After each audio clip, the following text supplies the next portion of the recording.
대낮 주택가 골목으로 쓰레기 더미가 떨어집니다. 하나는 차 위에, 다른 하나는 바닥에 나뒹구는데요. 한 남성이 다가와서 차 위에 있던 쓰레기 봉투를 치우는가 싶었는데 대뜸 주차된 차를 향해서 쓰레기를 내던져 버립니다. 이날 이후 이 남성의 만행은 날로 심각해졌다고 하는데요. 도대체 무슨 일이 있었던 걸까요? 자, 서울의 한 빌라에 거주하고 있는 남성이 한 입주민 때문에 무서워서 더는 못 살겠다면서 저희한테 연락을 주셨는데 박 변호사님. 네. 자, 한 빌라인데요. 50대 남성이 이제 제보자가 50대 남성입니다. 이 빌라에서 어떤 사람이 지난 몇 주 전입니다. 8일 날에 5층부터 2층까지 층층이 내려오면서 모든 세대의 문을 쿵쿵 차면서 내려갔던 겁니다. 그래서 다 놀라서 밖으로 나왔고 이 사람을 누가 발견하고 이걸 신고를 할까 이러다가 사실은 그냥 넘어가자라고 해서 그냥 좋게 넘어갔던 것 같습니다. 다만 이 사람은 그냥 들어가 버렸고, 근데 문제는 그날 오후에 또 일이 발생한 겁니다. 저 뭐야? 남성이 빌라 옥상에 가서 예. 쓰레기 봉투를 저렇게 투척을 해버렸고요. 나중에 이걸 또 치우는가 싶었는데 빌라 주차장에 주차된 차 이걸 치우는가 싶었는데 예. 또 들고 와가지고 차 위에 한 번 더 던지는 모습까지 이렇게 보입니다.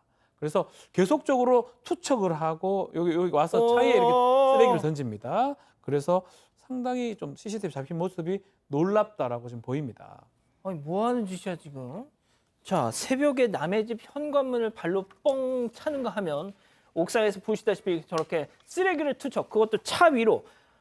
지금 사람까지는 맞히진 않았는데 그러면 정말 이건 정말 대형 사고 아니에요? 네, 근데 또 일이 있었습니다. 나흘 뒤 새벽에 또다시 제보자 집의 현관문을 발로 차고 또 문고리를 열 것처럼 많이 흔들었던 건데요. 제보자와 같이 지내던 딸, 또 손자들이 너무 무서워서 차마 나가보지도 못했다고 합니다. 그렇게 소동이 끝나나 싶었는데 그날 아침에 이웃 주민이 잠깐 나와보라고 연락을 했다고 합니다. 그래서 나와봤더니 빌라 주차장에 주차한 차가 잔뜩 찌그러져 있고 망가져 있었다고 합니다.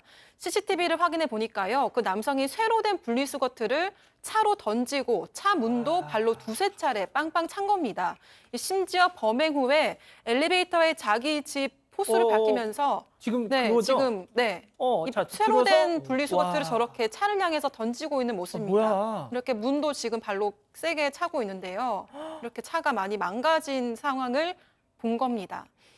네, 심지어 범행 후에 엘리베이터에 자기 집 호수를 밝히고는 차 바꾸고 싶은 집들은 오른쪽 주차장에 대세요. 시원하게 부수고 바꿔줌 이런 글을 적어놨다고 합니다. 이제 지금 보시는 종이에 적혀 있는데요. 이렇게 적어놨고. 그러니까 차를 바꾸고 네. 싶으면 내가 부숴줄 테니까 네. 거기다 차를 대놔라. 네. 내가 박살을 내주마. 네, 밑에 본인 호수까지 적어 놓은 겁니다. 그래서 제보자가 더는 참을 수 없다고 생각을 해서 바로 경찰에 신고를 했습니다. 팀장님, 이거 상황이 너무 안 좋은데요. 이거 그대로 두면 정말 지금은 일단 차를 저렇게 부수고 있지만 나중에 사람한테 해코지할 수도 있을 것 같아요.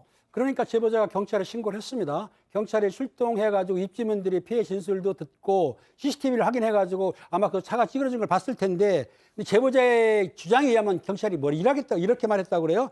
이거는 입주자들끼리 재물 손괴이기 때문에 민사적인 사건이라 경찰이 관여할 필요가 없습니다라고 말했다는 거예요. 그러니까 경찰 말에 화가 난 거예요, 제보자. 그럼 당신이 저 사람을 놔뒀다가 만약에 사람을 다치게 하거나 불을 지를 경우에 당신 책임지겠느냐 하니까 그때서야 경찰의 태도가 바뀌어가지고 다시 연락을 해서 경찰관 6, 7명이 출동을 했습니다. 예. 저 남자를 제압을 했는데 저 남자를 제압할 때 뭐라고 했냐면은 예.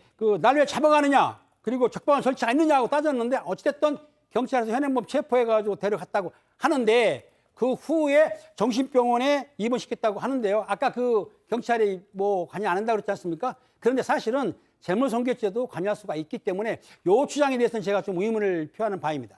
예. 자, 아무튼 CCTV가 있는 걸 알면서도 저렇게 차를 부수고 대놓고 집 호수, 자기 사는 집 호수도 밝히면서 입주민들을 협박한 이 남성의 대범함. 자, 도대체 뭘 믿고 이런 짓을 한 걸까요? 체크포인트 짚어보죠. 대통령도 알고 있다니 이게 무슨 얘기인지 제보자 얘기 들어보시죠. 현금을 갖고는 며칠 전에 현금 가지고 부순다. 그래가 오늘은 시간이 야생가 안 되고 이거는 내 혼자 수적 안에 무조건 해결한다. 대통령인데 제가를 받은 자기다. 경찰서에 연락했다. 이런 내용들을 갖고 보면 정신은 제정신이 아닌 것 같아요. 제가 볼 때는. 경찰에서 하는 얘기가 72시간까지만 그 자기들이 강제 어떻게 할 수 있는 방법, 이거는 할 수 있는 방법밖에 없대요. 근데 보호자가 동의를 해야 된다는데 보호자가 동의를 안 하면 격리시킬 수 있는 방법은 없다는 쪽으로 얘기를 하더라고요. 대통령이 저런 걸 재가를 할 리가 없잖아요. 예, 그렇지 않죠. 일단은 좀 문제점이 있어 보입니다. 문자 메시지를 보면 동네 주민하고 했던 문자인데 햄머를 가지고 와라 차 50대 정도를 부셔버리겠다라는 것도 했다고 하고요. 경찰청에 연락해놨다. 대통령도 알고 있다. 공무수행이니까 아무 문제 없다. 사람만 안 다치게 하면 된다. 뭐 이런 등의 문자도 있었다고 합니다. 추석 전에 불법 주차 차량들 바꿔준다. 동네 사람들 혼 좀 내려고 한다. 이런 것도 있고요. 평소 또 엘리베이터에서 자기가 청소하면 한 집당 15만 원 내라라고 얘기를 하고 청소를 좀 많이 했다고 합니다. 스스로 또 관리비도 거두기도 하고요. 나중에 안 주면 폭언이나 이런 것도 했는데 어떤 사람이 제보자 물어봤대요. 왜 이렇게 차 부수냐 주차 차량 하니까 토끼를 거기서 키우겠다. 아니면 토끼? 남자 입주민하고 1대1로 싸워야 되는데 공간이 좀 필요한데 공간이 없다라는 좀 말을 하기도 했다고 합니다. 야, 진짜 저 동네 거의 뭐 시한폭탄 같은 사람인 것 같은데. 자, 박 대표님 더 소름 끼치는 일이 있었다고요? 네, 그냥 뭐 조금 정신이 혹은 마음이 아프신 분인가 하고 생각하실 수도 있는데 더 소름 끼치는 일이 있었다고 합니다. 제보자 주장에 따르면 그 남성과 말을 트고 지내는 사이에 남성이 우연히 남성의 집에 들어가게 됐대요. 그런데 집안의 광경을 보고 놀랐는데 이 이유는 칠판에 이 빌라의 호수가 다 적혀 있고 호수마다 알 수 없는 동그라미가 표시되어 있었다고 해요. 오. 이에 대해서 물어보니까 남성은 그냥 친분을 표시한 거라고 했다고 합니다. 하지만 제보자와 이를 본 남성의 추측으로는 각 호수에 사는 사람 수를 표시해 놓은 것 같다고 주장했다고 합니다. 제보자 주장에 따르면 남성은 각 집에 몇 명이 사는지 미리 파악해 놨다는 것이죠. 또 이 집에는 등산용 망치나 연장들이 필요 이상으로 많았다고 전해졌습니다. 자, 그러니까 이거예요. 201호에 동그라미 3개, 202호에 동그라미 2개. 그 동그라미의 숫자가 그 201호, 202호에 사는 사람들의 숫자랑 같은 겁니다. 아예 그냥 집안의 어떤 속속들이 다 알고 있는 거예요. 자, 이건 뭐 일단 제보자 주장이긴 합니다만 이 정말 후일이 걱정되지 않겠습니까? 자, 제보자 역시 이 사람이 다시 병원에서 나와서 돌아오면 어떤 안갚음을 할지 모르겠다고 걱정하셨습니다. 들어보시죠.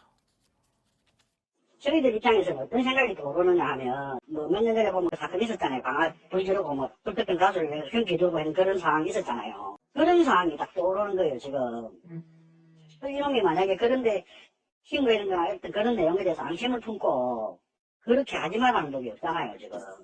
지금 딸내미가 신변보호한다고 경찰서가 어디 이야기를 했는데 뭐 신변보호 해주는 거라 해봤자 스마트워치 하나 주고 순찰 3번 돌아주겠다 그게 다인데 그 나머지 시간에 만약에 어떤 일이 생기고 나면 늦어보잖아요.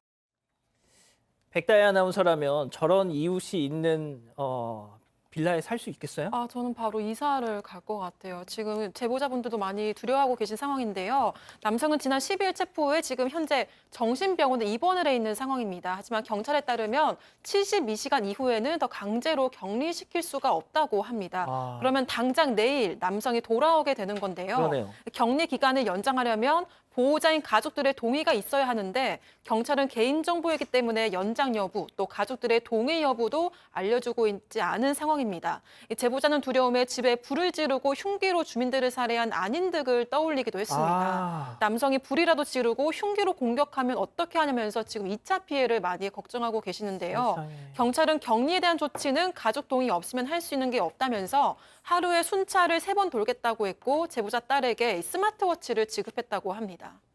자, 팀장님, 근데 방송 직전에 소식이 전해졌는데 이 남성 치료 기간을 연장하게 됐다고요? 그렇습니다. 같은 빌라에 사는 다른 입주민이 이제 소식을 전한 건데요. 아마 경찰이 가족들을 찾은 것 같습니다. 가족들이 동의를 해서 3개월 동안 정신병원에 치료를 받게 됐다고 전해주고는 있는데 제보자는 일단 안심이 된다고는 하지만은 아마 9월에 이미 예의사 준비를 하고 있었던 모양이에요, 제보자가. 그런데 그런데 뭐 이 남성 입장에서는 그렇다고 하더라도 내일이라든지 뭐 언제라든지 이 남성이 돌아올지 모르기 때문에 돈이 많이 들더라도 이사한다 이렇게 생각하는 건데 이 일 있고 나서는 건물주도 아마 그 남성이 동생이었던 모양이에요. 동생한테 뭐라고 했냐면 여기 사는 입주민들이 너무 힘들어한다 형 때문에 그러니까 이사를 가달라고 해서 3개월 내에 집을 빼달라고 했다고 합니다. 하지만 여전히 입주민들 입장에서 볼 때에는 이 남성이 퇴원 후에 또 이걸 가지고 또 보복할지도 모르니까 두렵지 맞아요. 않습니까? 이런 상황이 있고 아까 그 백다희 아나운서가 얘기했지만은 안인득 사건 있지 않습니까? 요걸 떠올리면서 와 이게 퇴원하고 또 보복할까 걱정한다고 하니까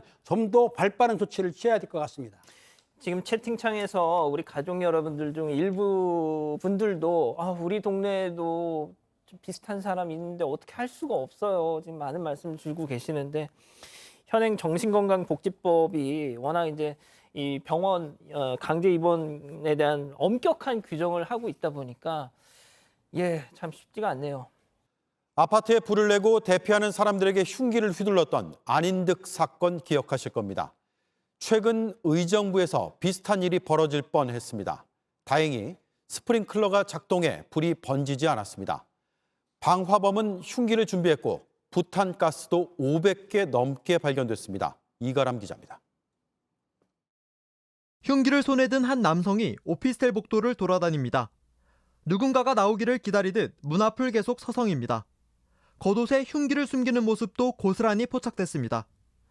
지난 15일 오전 이 오피스텔에 살던 30대 남성이 자신의 방에 불을 낸 전후의 모습으로 추정됩니다. 방 내부를 확인해봤습니다. 타담한 부탄가스 560개가 쌓여 있습니다. 인화성 액체인 차량용 연료 첨가제 수십 병을 들이붓고 불을 붙였던 겁니다. 다행히 스프링클러가 곧바로 작동하면서 불이 크게 번지지는 않았습니다. 왜 바닥에 물이 있고 좀 기름 냄새가 난다 해서 저 물이 묻으면 배가 터진 줄 알았어요.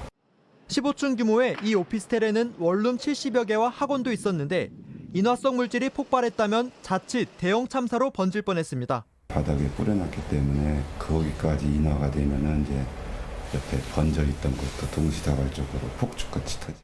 불을 지른 뒤 도망친 남성은 다음 날 부모의 자택 앞에서 긴급 체포됐습니다. 불을 지른 이유에 대해선 건물을 폭파하려 했다고 진술한 것으로 알려졌습니다. 일단 방화 혐의로 구속이 됐지만 경찰은 이 남성이 흉기를 숨기고 복도를 서성거렸다는 점에서 대피하는 사람들을 해칠 목적이 있었는지도 조사하고 있습니다. JTBC 이가람입니다.